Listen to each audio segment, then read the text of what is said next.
I know you have tons of experience now in basically all the major components of what this business takes. But I think a huge other part is the property management, man. You have such a huge in for other people because people think about rentals and the first thing they go is, well, landlord and the tenants and toilets and all this stuff. And again, it comes down to systems in place and mitigating risk and knowing what kind of things to look at. And most of the time people, they don't take the time to learn what you're learning and get that hands-on experience. And they only find out when it's too late, all the things they should have avoided. So I know there's a million different things, but for somebody listening right now that's worried about that, any good tips in your experience as property management of things to look out for, maybe screening tenants, or, what are some of the beginner mistakes you see people make along the way that really burns them? Oh man.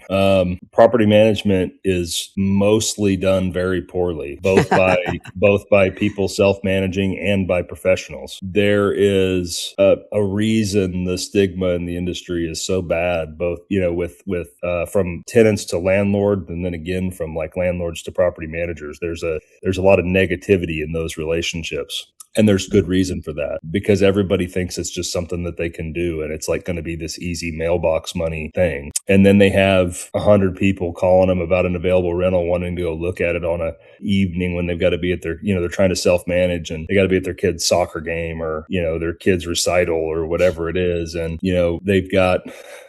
they've got a turn that sits for 3 months because the same thing, like their family wants to go to the lake for the weekend, or, kids want to go to the park or whatever it is. And they prioritize everything else over that. And they lose way more money than they would just by finding an actual good operator to take care of it. And they don't have the systems in place. They don't have the infrastructure. And up until 50 plus, maybe 100 plus doors, they're not going to. Like, they can't even afford to replicate what we can do. They can't have all the software systems, all the automations, all of the back end stuff where everything, even after hours, gets handled. They just can't afford to replicate it. They can't have a team who every day is full-time dedicated, focused on every phase of the process, from leasing to turns to collections to, accounting, all the things that go into it. They can't possibly do it, not as well as they think they can. And most of them think like, nobody's going to care about my portfolio like I am. What I find is it's the exact opposite.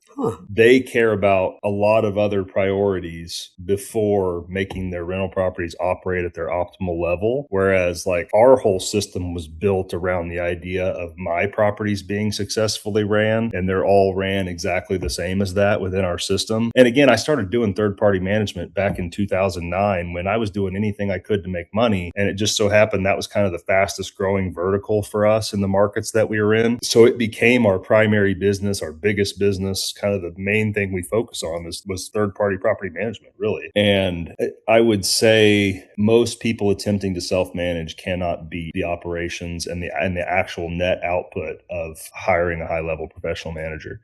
And if anything, they may not even know what they're actually making. You would be amazed how many people come to me with a 10 unit, 20 unit, 30 unit portfolio that they've been self-managing for years. They couldn't tell you what they're making. Like, everything's on the back of a napkin or in a shoebox. They don't even have keys to half these units. They maybe can't even contact half of these tenants without going and knocking on the door and hoping they're there.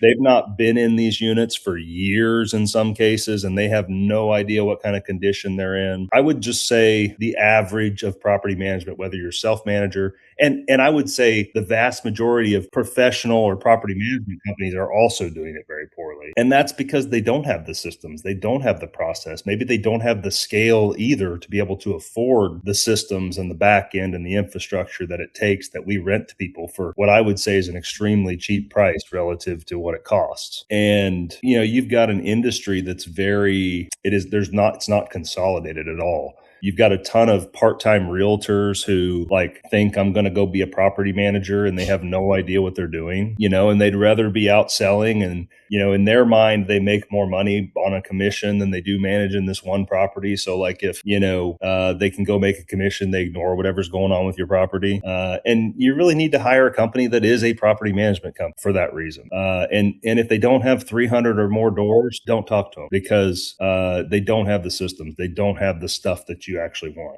And some of those are still bad, but that's kind of the beginning threshold of when they may not be bad.